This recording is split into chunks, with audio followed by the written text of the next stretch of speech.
mapagbigay. Ito po ang aking performance task sa mother tongue. Ang pagbigkas ng tula ni Avon Adarna. Ako ang ina ng aking tula.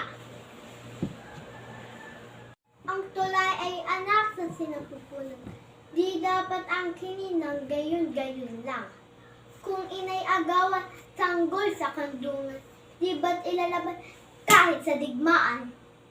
Kung karangalan ang pagtampisawan ng kapang uminog sa puso't isipan, bakit hindi naman bigyang karangalan ang siyang may tunay likhang kalagayan? Kung karangalan man, gamitin ng iba ang paa't kamay ko, pati kaluluwa.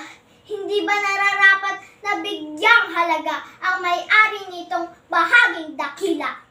Itong pagnanakaw sa pawis ng kapwa ay tila ang politiko hindi nagtitika. Ang ibig ay kabig na tilang anginta, tuloy ang sipsip kahit pigang-piga. Ang pagmamahal ay magandang katuwiran ng mga nilalang na may kasalanan. Hihingi lang ng awa at pag-iibigan at balik sa gawit na kaugalian. Saan hahanapin itong katarungan kung ibinabaon ng ilang nilalang?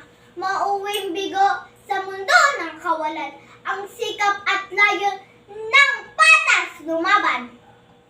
Ang nagsasabi ng umibig ng lubos, ngunit hindi naman nakikita sa kilos. Daig pa sa daan ang mga busabos, nahingi ng bariyat kaunting paglimos. Ibigay ang puri sa dapat purihan at sa nagkasala ay kapatawaran. Ngunit dapat naman na maiwanagan